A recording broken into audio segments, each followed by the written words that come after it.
WCLN 1170 Radio and Cable Channel 16 are pleased to present We Should Know, hosted by J.W. Simmons, an upbeat, informative look at people, places, and issues facing our community. This education-based analysis of issues will remain positive and informative as we consider closely what we should know.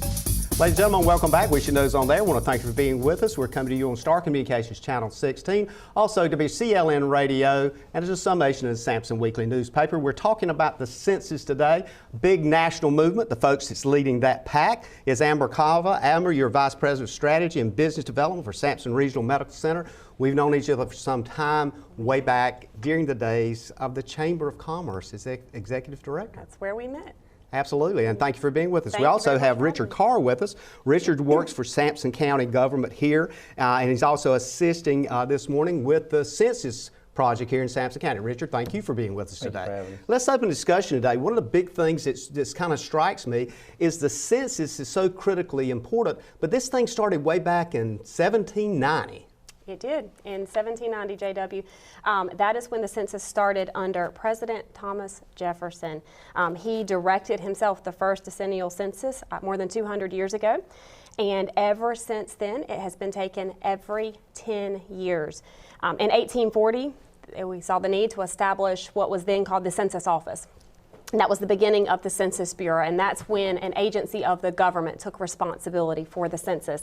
I've been charged with it ever since, and in 1902 it became a permanent organization under the Department of Commerce and Labor, and has established what we know today as the U.S. Census Bureau. So many people then wonder, well, what is the U.S. Census Bureau, this agency of the federal government? We hear about it.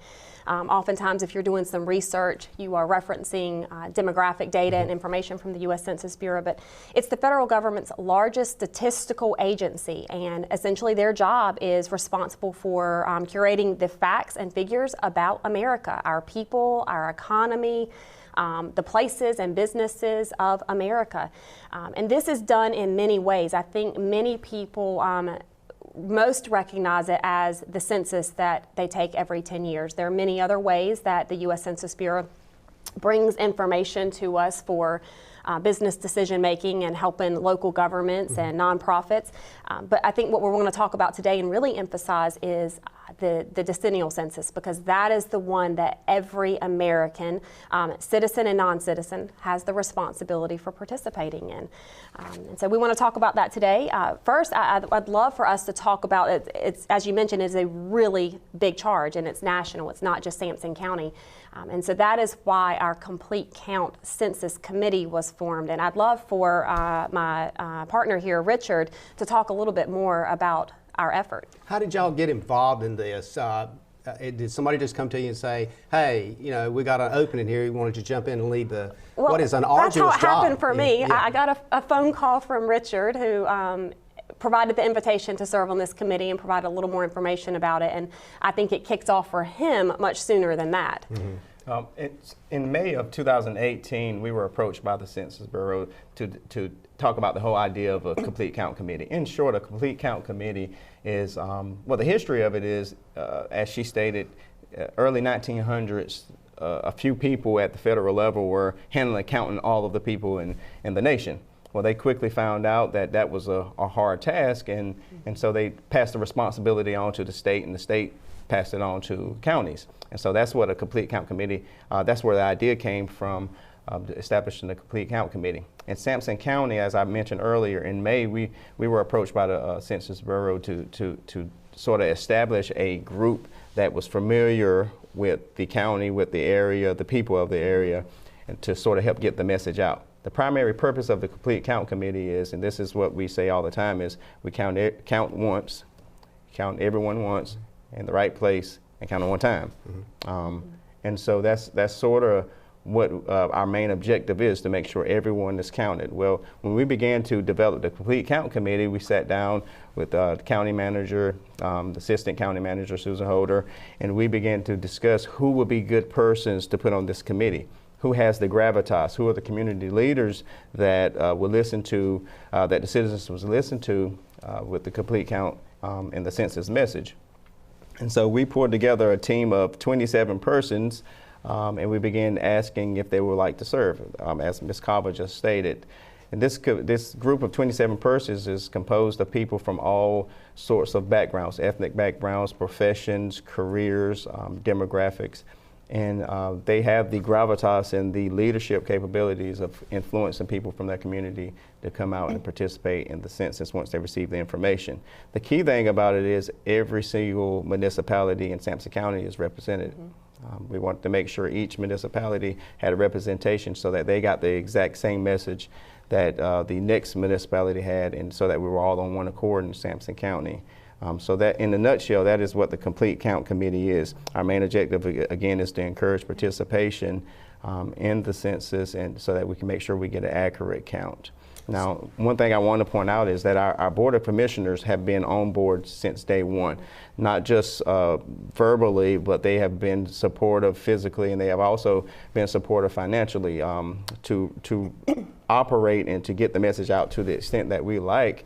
It costs, and the Board of Commissioners have been on board since the very beginning. So you guys are kind of, I guess, for lack of a better observation, kind of the leaders of that pack of 27 people that's on this committee to make sure that all the heads are counted in the county. Is that pretty typical of every county in the state? Well, that is pretty typical. So that's a model that was a standard set on the national level. That is a standard set on the national level, and once we started putting the team together, we wanted to make sure we had people that were very proficient. Like, for instance, Ms. Cava, she's over the marketing. She's a marketing guru, if I could say it that way. But she knows a little bit about that. You know a little bit about marketing, right? A little bit. She knows a little bit about it. Enough to be dangerous. But also, not to start calling names, but also we, Miss Sherry Matthews with the Sampson Independent. Then we have community heroes down in the southern part of the county, and some others. We have several subcommittees that were developed also. Faith-based subcommittee, education subcommittee.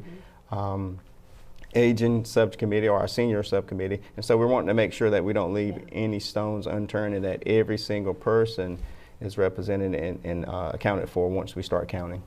What going forward, as we're talking about this, and of course we've got a lot of things we can cover here, but as we're talking about this, what's the most weighty thing on you guys right now that you think about as far as moving this thing forward? Because when I look at the days, we're probably, close to 60 days more or less out from the actual count day, April 1st. What's waiting on you the most right now? I'm thinking, we got to get this done, we got to get that done, other than come see me. Well, seeing you is a big part of it, and that's a really good question. We, as Richard said, this started back in May of the formation of a committee, and then our committee, I believe it was in August, had their first training session and meeting. So we've been at work for this for several months already, in the background, evaluating and assessing who are those hard to reach populations who are going to be difficult to make sure they're participating in the count, and how do we reach them, where do we get to them where they are, how do we help them understand the census and why it's important to our community. So I think the biggest and most essential thing for us right now is getting the education out in our community, letting people know that this is happening. And it's a lot of work.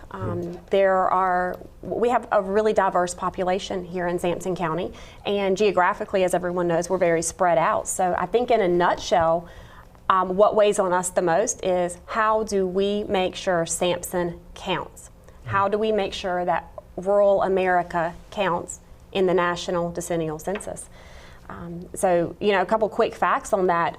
Between the 2000 census and the 2010 census, North Carolina's participation rate increased 7%. So from 69% to 76%, it improved.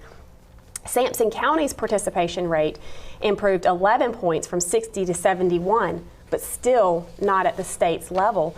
So there's the challenge, is we're looking for a 100% complete count. And we want to move that bar from where we were in 2010 to 2020 from 71%. And there are some difficult populations to count, people who are displaced, maybe people who are misinformed or uninformed about the census, people who live remotely or don't have access to technology, people who are maybe low literacy or non-English speaking. Those are several challenge areas. So specifically, as we look at past census and those populations who have been undercounted or missed, Largely, it is children under the age of 5. Veterans, people with disabilities, those who are homeless or displaced for other reasons, rural residents in general across America, those who are low income and underserved in their communities, senior adults, migrant farm workers, foreign-born immigrants, and again, people who are very transient, those who rent and maybe don't own a home, or they're on the move quite a bit in and out of a community. And then those with, again, limited English proficiency can be a barrier for people understanding and participating in the census. So when you look at these challenges, I want to kind of get for folks to kind of wrap their head around this. You're literally talking about counting everybody in this county. If they're a human being, they got ears, eyes, and a head and speak. So we're going to try to count everybody. And the weight of that is when you look behind all of those trees, rocks, bushes everywhere, you're going to find different people. Why is it important for them to step up and say, hey, count me? Okay, well, that's the big picture, and Richard's going to talk a little bit more about the local picture of that. But why is the census important? Why does Sampson need to count? First, completing the census is mandatory. It is, second, a way of us participating in democracy and raising our hand and saying, I, Amber, count. I, JW, count. Third, it's constitutionally mandated. The Constitution of the United States uses census data for the reapportionment of Congress, and we know that that is all important from the local to the state to the federal level to ensure that constituents in this area have a voice when it comes to law and decision making. So results are used for redistricting at the national, the state, and local levels. It actually determines how many representatives each state is going to have in Congress and informs the redrawing of those congressional and district boundaries. We're going to take a quick break and we'll come right back and continue this conversation. Ladies and gentlemen, thank you for being with us. We're going to take a quick break and we'll be back in a moment. Call a friend, stay tuned. We're talking about the U.S. Census and we're talking about how it impacts you locally. So this is information you need to know. You can help pass it on. We'll be back in one moment. Experiencing slow internet? If you have a fast internet package, the problem is most likely your wireless router. With more devices using Wi-Fi, your wireless router may not be able to deliver the speed and coverage you need. We now have the leading solution to enhance your internet experience. Using small devices in a mesh network, these Wi-Fi appliances cover just about any size home so that all your devices can operate to their fullest potential. Whole home Wi-Fi from Star Communications. Get the most out of your internet connection. Ladies and gentlemen, welcome back. Thank you for being with us. We Should Know is on there. My name is J.W. Simmons. I've had the pleasure to host this show for almost 10 years now. And we've been bringing you shows that's important to you on multiple levels. Today we're talking about something that impacts you every 10 years, and it's the U.S. Census. And it impacts you on a local level. We're talking about many ways that affects you. Today we have with us Amber Cava. Amber, a lot of folks know you obviously in your position as VP of Strategy and Business Development for Sampson Regional Medical Center, but a lot of people know you formerly as Executive Director of Chamber of Commerce. You've held many positions and responsibilities. You cover a lot of areas at Sampson Regional Medical Center. You oversight of hospital marketing, community relations, physician recruitment, volunteer services departments, the foundation, the Center for Health and Wellness, and the Department of Rehabilitation Centers.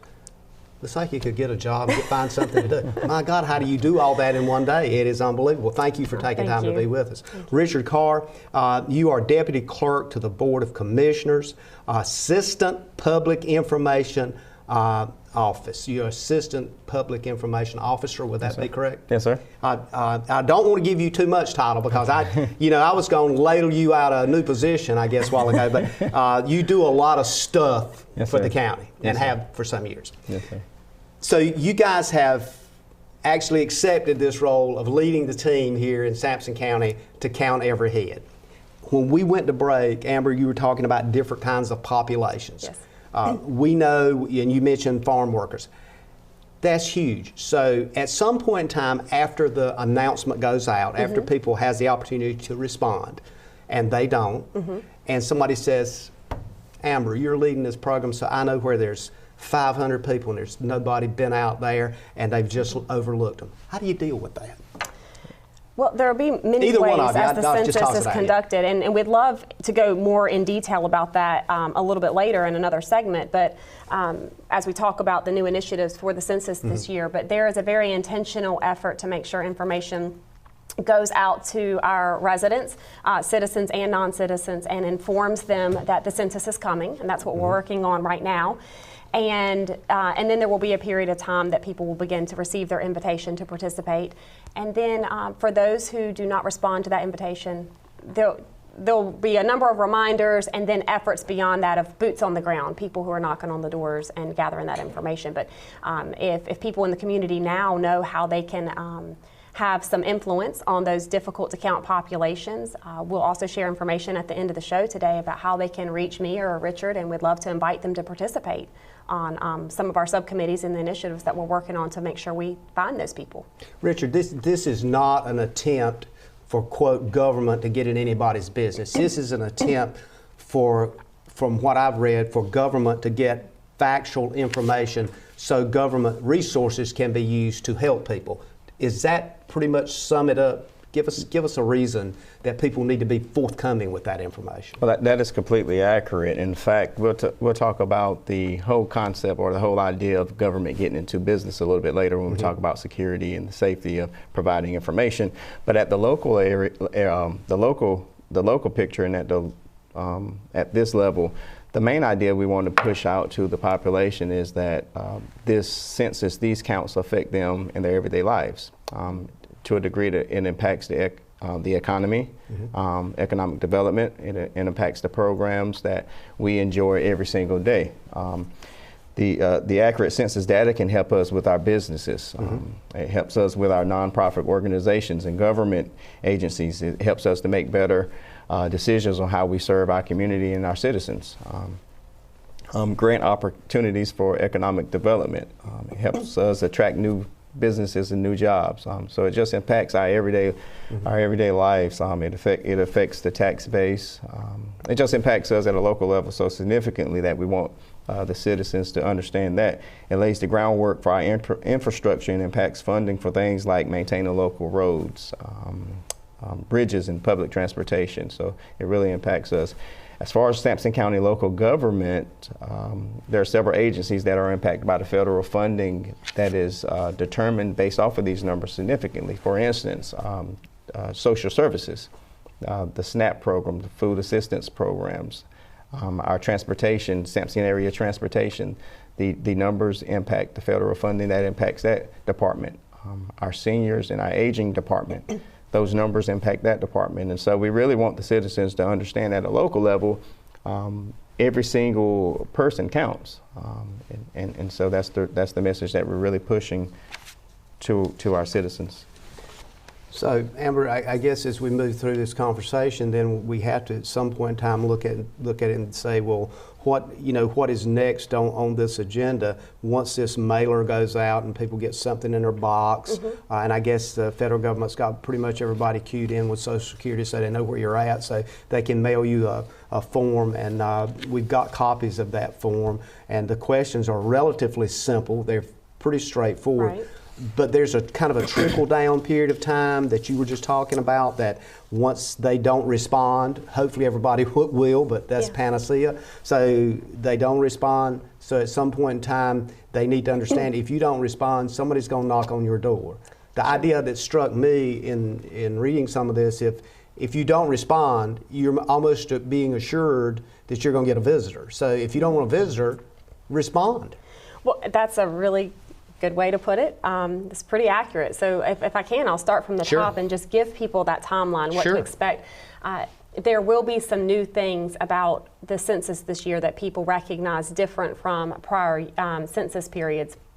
The first is that timeline. Between now and April, we are really focused on lifting awareness of the 2020 census in our community. We want people to understand what's behind the census, why it's important, and how their participation matters.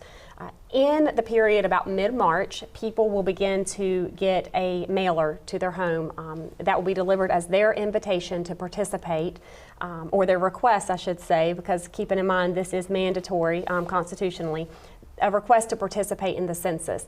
And that letter will give different options for participating in the census. And the first thing that I'll mention is new this year is the census is using technology. So the Census Bureau has said, you know, it is more cost effective, it is easier if we can deliver this digitally. So people for the very first time will have the opportunity to phone in and complete the census or go online and complete the census. So they'll follow the information, the link that they're given on their invitation to go participate. And then if over a period of time they've not participated, they will begin to get some follow-up reminders. So we know that it seems like it may be time-consuming and cumbersome to complete it. It is fairly simple and easy to complete. And for those who will have a difficult time either accessing technology or completing the census or reading the questions, we'll have some help centers open to help them with that. But by about the middle and end part of May, if you have not participated online or by phone, they will assume that maybe it's easier for you to have a questionnaire and you'll get a questionnaire option. So that paper survey that people have been accustomed to in the past will still occur if that's how people prefer to complete it. But eventually, yes, there will be census takers who go out into the community and try to find those individuals who have not responded because they are important and because their head count does count for Sampson County. I will note there that it's certainly more cost effective if we can have people self-respond and not be, not have their door knocked on. That's certainly the more cost-effective thing for all of us is to have it managed that way. We get the earlier information, but we have an interesting tool that we can use as well that will allow us to kind of peek in and see those areas that had an invitation delivered and which areas of Sampson County are not responding, so that we can put an emphasis on those areas as well. Which is a good point, I guess, to move this question forward. From the last 10 years to now, to this 2020, technology has increased tremendously over just 10 years. How does that affect the census in a positive or negative way, or does it in both ways? Well, I think she just said the most significant thing is that it affects the funding. The Federal Census Bureau is going to save a ton of money, amount of money on just doing it this way rather than have someone go and knock on the door. You have to fund their salary to go knock on the door. So it gives them another avenue to report, more avenue to report as far as technology, using devices as opposed to filling a form out and putting it back in the mail? Yes, and so if we think about people use technology, the past 10 years that has become a way of life. So many people are accustomed to that, and if they can't do it by tablet or smartphone, forget it. Yeah. That's how they want to respond. So this is an effort of the U.S. Census Bureau to recognize that let's make it easy for people to respond to us and provide us this information. And then the cost effectiveness piece of this, how do we make it, how can we get the information quicker? How can we make it more efficient? But JW, even those who are doing the door knocking this year, they will not be standing in front of individuals with a paper. They will have a digital device, a tablet or some form that they will be using to gather that information even when they are knocking on the doors. Do you expect, and I guess this is a hypothetical question, do you expect there to be less or more folks that there has to be a knock at the door this year as opposed to 10 years ago? Just hypothetically. Hypothetically, I think we'll expect there won't be as much. I think our citizens are going to participate. We've worked hard to get the information out there, but the convenience of it, we're hoping will really get them to participate. Plus, this is an age where people they're becoming more and more familiar with technology, and so I'm hoping that for the most part, the citizens would take advantage of that opportunity. And then we also have some other things that we'll discuss later, but we're making it more affordable and more convenient for citizens to engage in this whole process. I think that's a good point too, JD, if I can add that there are people who may not have access to those electronic devices and so forth, but we'll have some help centers set out across the county so people can go there if that's how they choose to do it and be able to have assistance with that. Okay, well, I think one of the things that I'd like to do when we come back from this break is kind of follow Richard on some of those things that more convenient ways, more applications that may be there, but that it won't do away with what folks were used to 10 years ago. It just adds value to that. So we'll discuss that a bit as we come back from break. How about that? Good. Ladies and gentlemen, stay tuned. We're talking about the U.S. Census. We're talking about the importance of you playing a role in that. Call a friend. Stay tuned. We'll be back in one moment. You come out to replace a bad sensor, and that adds a 5-year commitment to my contract, and you don't tell me? Here's your sign.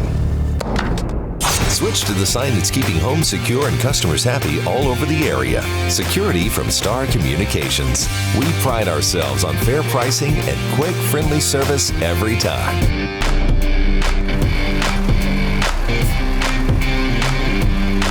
Somebody trying to break into this place? Security from Star Communications. Ladies and gentlemen, welcome back. Thanks for being with us today. We Should Know is on the air. Want to remind you, if you have questions, comments, please continue to send those to our email address, which is weshouldknowedu@gmail.com. weshouldknowedu@gmail.com. We appreciate your suggestions about shows, people that you would like to hear from, and certainly we will explore those. And I also like to hear from you on shows that we've had in the past, and any commentary you give us we consider as a reward for us, because we do use that. Also keep in mind this show airs on Channel 16, cable channel, Star Communications, also WCLN Radio, and there's a summation of the Sampson Weekly newspaper. As we mentioned, we're talking today with Amber Cava. Amber, you're a pretty essential employee at Sampson Community Hospital, and that Sampson Regional Medical Center is a key asset to this community. And I've had conversations with Sean Howerton how critical that is and how important it is for everybody in this, not only in this town, but I'm just going to say this region, to support Sampson Regional Medical Center. We appreciate that. The idea of being involved in the census affects that. Richard Carr, you're involved with county government here, and you see the importance of the census, how it affects what happens with citizens in the county.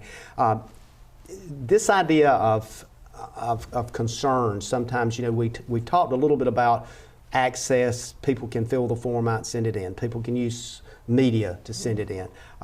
If they need help, they can get help. You know, we'll talk about some phone numbers hopefully before we close today. Some people just want to call somebody and just have them talk to them. Maybe go through the form. I guess they can do that as well. The big thing, the big pushback is always, well, what are they going to do with my information? And there's just cause in that. Simply because we've seen, you know, where information has been stolen from all kinds of healthcare organizations. Information has been stolen.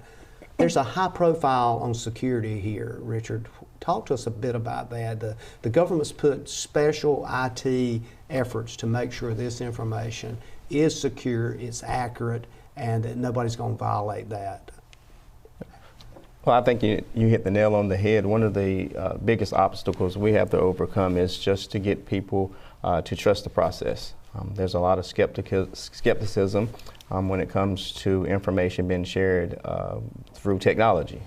Technology is scary to some people depending on who they are and how often they use it, or, you know, you see that fear in some populations or some age brackets more so than others. But our main concern is that we have to get everyone to engage and trust the process. One of the things that we're pushing out the most is that this is completely safe, and the information that is shared is protected by law. But the primary thing is no one from the Census Bureau will ask information that connects directly to your identity. So they will not ask anything such as your Social Security number. You will not be asked questions about passwords or credit card information, bank account information, or anything to that nature.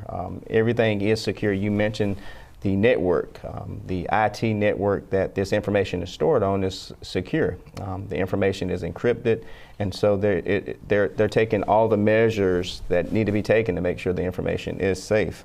And then another point is that if anyone from the agency shares the information, it's a felony offense. They're looking at it and treating it as a high level offense, and so the information is protected, it is safe, and if I could read this, this sort of pushes the idea of how safe it is. By law, Title 44 of the U.S. Code requires individual records from the Decennial Census be confidential for 72 years. After 72 years, the U.S. Code allows National Archives and Records Administration to release census records to support historical research. So we see that this information is kept locked up pretty tightly and pretty secure for 72 years. And so we really want our citizens to trust that the information is safe. Be on the lookout. If you get any type of information asking for personal identification questions, as I mentioned earlier, such as social security number, passwords, bank account information, don't trust that. But the process or the information that's going to come in the mail is going to be pretty basic. This is the one time where you're thankful to be considered just a statistic, so to speak. So yeah, and if I could add Sure. to that, Richard just made a really good point about the safety and security. Anytime there's an initiative this big and this wide, there are people who will prey on that, and scammers who will use that as an opportunity to target target and take advantage of people who are vulnerable. So to his point, if we could reiterate that if someone knocks on your door or sends you information under the guise of the Census Bureau or asking you to answer questions for the U.S. Census, and they are asking for a PIN number or a bank account number or social security number, that is an indication of a scam. That's a red Do flag. not raise the flag. Look for the information that is truly from the U.S. Census Bureau. If you have any questions about it, contact someone at our local government office. We don't want people to be weary of participating. And another thing, by law, no other federal agency, other than using the information as a statistic, can receive that information. No law enforcement, no immigration office of enforcement can use that information, and no federal agency that disseminates benefits to people, federal benefits, can use that information from the U.S. Census in making those determinations or conducting their work. So they have the information as a stat, like you do and like I do, but they do not get the who answered what and how. That information is tightly controlled by the U.S. Census Bureau. And folks are supposed to be highly credentialed. If they come to your door, they're supposed to have credentials and identification and all kinds of stuff. If that's another flag, if they don't have that, it's a problem. that is correct. They will be clearly identified. And there are several other means. Inside the packet, they'll have some more information about how to identify a census Well, we're clearly in that world now, and I think we need to spend a little bit of time on it to just make sure people feel a little bit comfortable with it, because certainly that'll kind of open the door. You know, media covers almost weekly or daily sometimes scams and what folks have been talked into, you know, going to buy credit cards and giving folks over the phone credit card numbers, even cloning people's voices. I mean, it's really bizarre. So, you know, folks in my age bracket, give or take 10 years, is, you know, very cognizant and very concerned. Even people that are, you know, just comfortable with technology, they are very concerned as well. So I think it goes across the board to say that privacy and the whole idea of security is going to be a critical part of collection. Is that reasonable? It is, and that's fair. I think data security is a legitimate concern. I think a couple things we can do here. One is when you get the invitation to participate and you do not want to participate online or by phone, you can request a questionnaire. You do have the opportunity to use a questionnaire.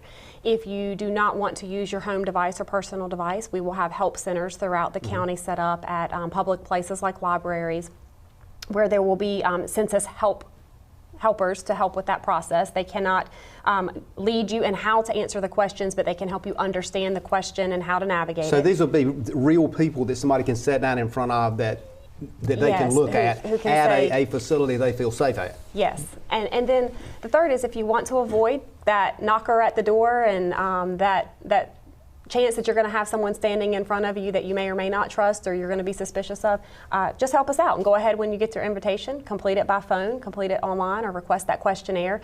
You get that out of the way, that really does, again, reduce the number of people who have to be out in the community going door to door to collect census information.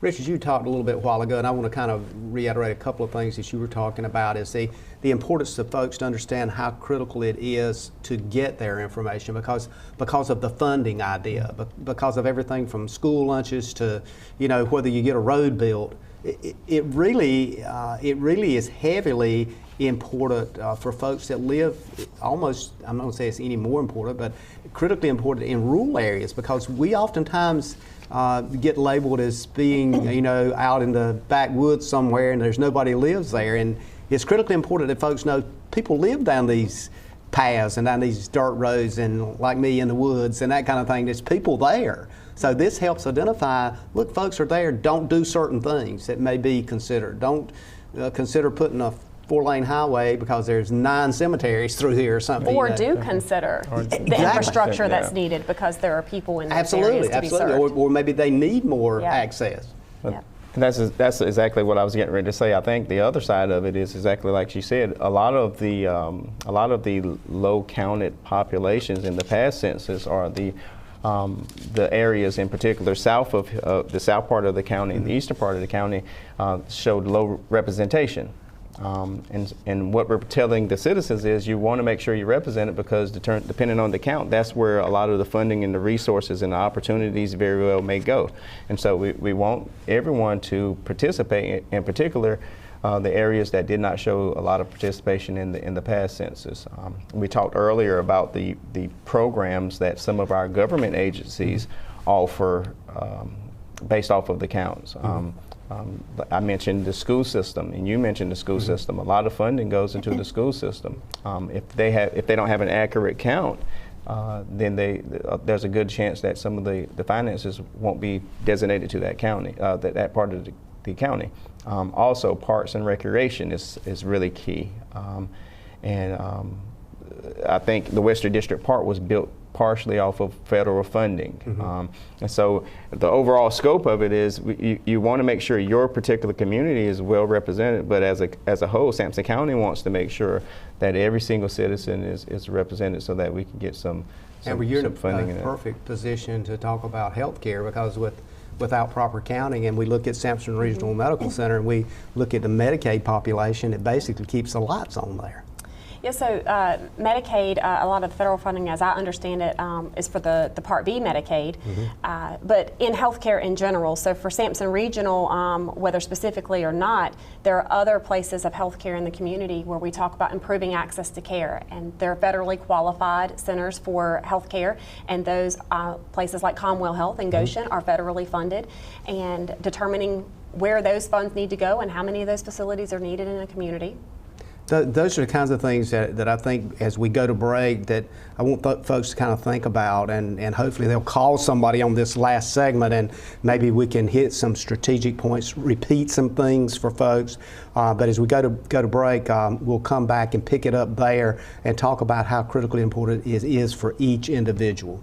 Okay.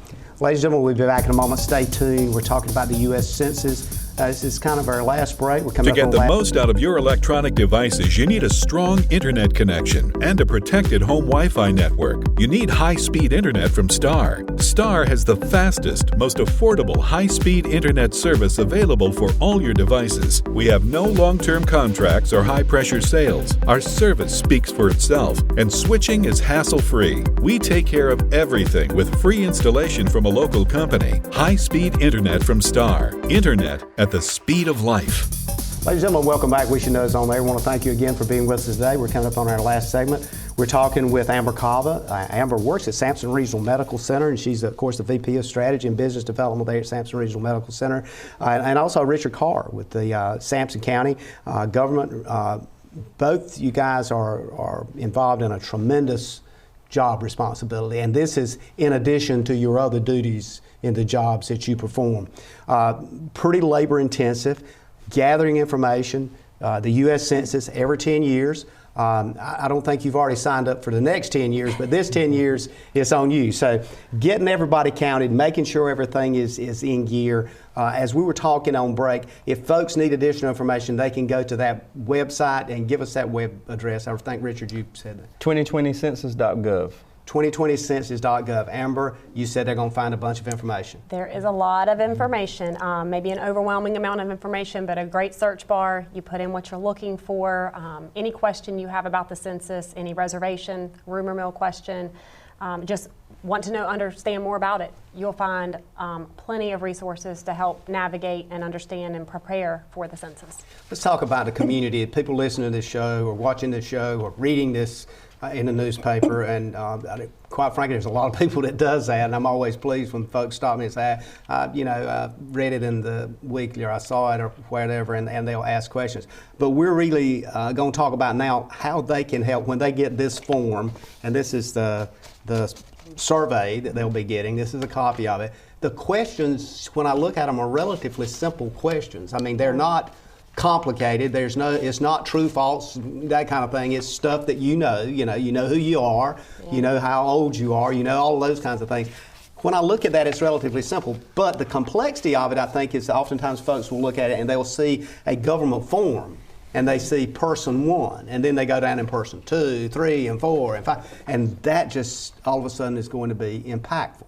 So let's talk about that piece of how the community, when they hear somebody say, I don't know, let's give a case example, would be somebody my age or older, and they're grandpa or grandma, and they go, Fred, I got this thing the other day, and I don't know what in the world, I just don't understand all these questions. Why do they need to know that about Why me? do they need to know? And whose business is it, how many children I've got, or, whatever.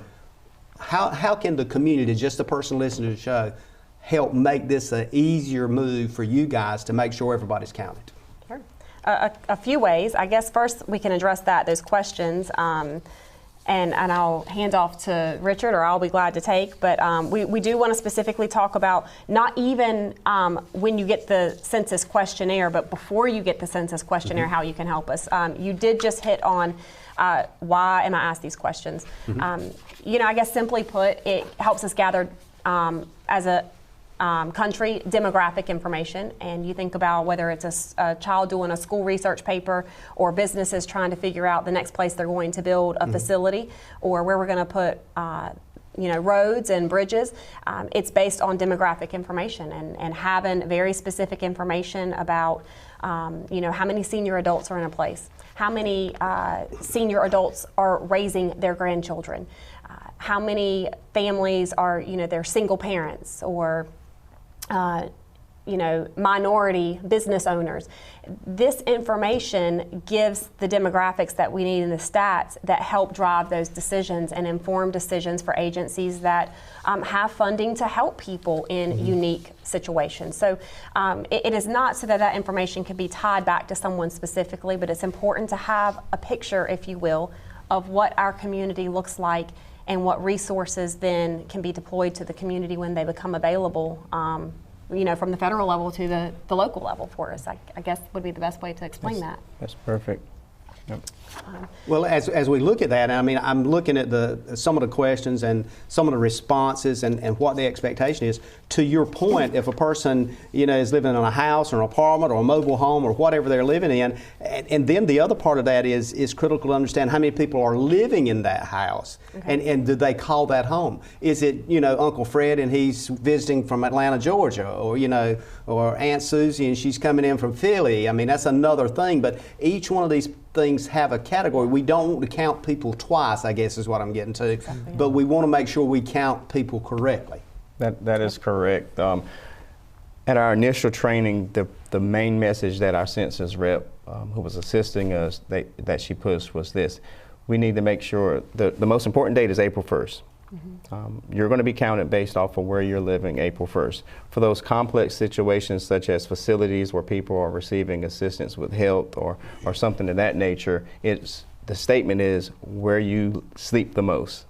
And so if you're like a college kid or a boarding school kid, the main thing that you have to focus on is where you're spending most of your time. And so if you're a college kid off at college at, let's say, NC State, your parents are not going to count you at your home. You're going to be counted at NC State because that's where you spend most of your time. But if you're at home and you're still going to be counted at the resident where you spend most of your time, so you'll be counted at college. The primary message is, like I said at the beginning, is April 1st. April 1st is the key date, and where you spend and sleep the most. Yeah. And that April 1st date, on or before April 1st, they should get the form, the thing in the mail. Is that going to be mailed to everyone that is, I guess, a citizen that has an address? They will get that form. It will be mailed to everyone with a physical address. Those with post office boxes, my understanding is that it will be delivered to their home in some other manner. Okay. Likely by a U.S. Census Bureau employee, I believe. That's correct. This is a huge financial undertaking for the federal government. I did see some numbers on what they were projecting costs for this thing, but we talked off air about on the federal level, they've been preparing for this thing probably for the past 8 or 9 years since the other one finished. So this is a huge financial cost that the government is spending to ensure that these numbers are accurate, and the accuracy falls on the shoulders of you guys and your partners in the community in every municipality, territory, and county in this country, to include Puerto Rico, Guam, various other offshore islands. I read that and I thought, my gracious, I didn't even realize it. I just hadn't thought about those areas being U.S. government territorial areas, but they get counted as well. They do. And that's why we want to emphasize that Sampson County here in the eastern part of North Carolina, on the eastern part of the United States, we count here. Whether it is for the redrawing of district lines and for the representation we have at the federal level, or the resources that come into our community so that we can be the community that we want to be. We want to build strong communities and have the resources we need for the people here to be taken care of. As we talk about this, Richard, it kind of, I kind of look at it and I think it's starting to sound very much like how important it is to vote. The right to vote, how critically important that is. Well, it's critically important for folks to understand who you are, where you're at, a little bit about how many people live in your house, what kind of house you live in. All that sounds like personal information, but at the same time, if we have a hurricane come through, and it seems like we've been doing that for about every 2 years now, we have a hurricane come through, how much funding are we going to need? How much support from FEMA? I mean, all this data is part of that understanding that demographic population. Does that make sense? That makes perfect sense, and you're absolutely correct. You made mention about the responsibility, as I heard it termed earlier, to vote. This is similar. Voting is significant, and we often see a lot of push to get people to participate in the vote. This is just as significant, if not just as important. We want everyone to participate in the census for several reasons. One is mandatory. Is the Constitution mandates that you participate, but also it's your opportunity to participate in this democratic world that we live in, to exercise our right as a citizen. But then the third thing is, she mentioned that there's representation at the House level, the redrawing of districts and all of that good stuff. Sampson County has a great opportunity, potentially, from what I'm hearing, to gain a seat, and that is significant when you look at the opportunities that could come from that is pretty significant. And so we want everyone to exercise their right to participate in the census and help us to make Sampson County better. So we're talking about voices in Raleigh, voices in Washington, D.C. For the next 10 years. For the next 10 years. And that's critical. What we do during this census period, the information we have, shapes our community for the next 10 years. 10 years from now is our next shot to change this picture. So we've got to make it happen now. And that is critical.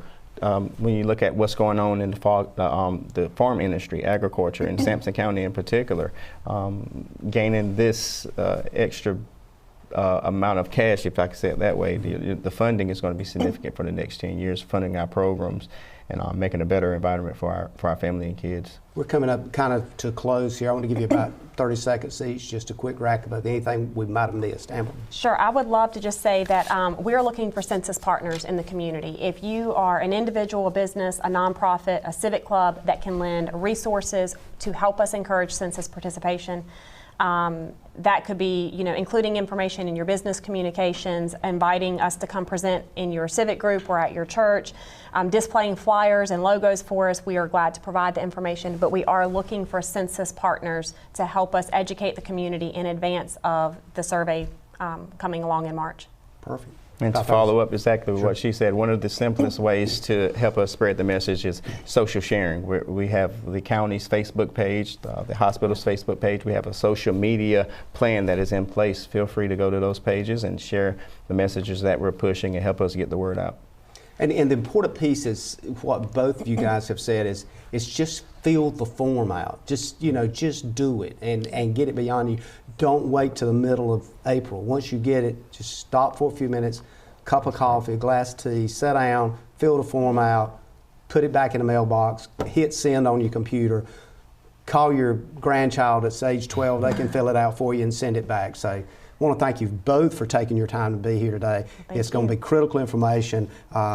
People know who you are. I'm sure you'll be publishing the other folks that are assisting you with this. This is a very weighty and important job for you. So hopefully the county and the hospital will give you enough time to make sure you can get it right. Ladies and gentlemen, thank you for being with us today. We look forward to seeing you again each and every week on Tuesday at 2:30. And as always, as we close, we look at you each and every week, and in sincerity, we say, may God bless.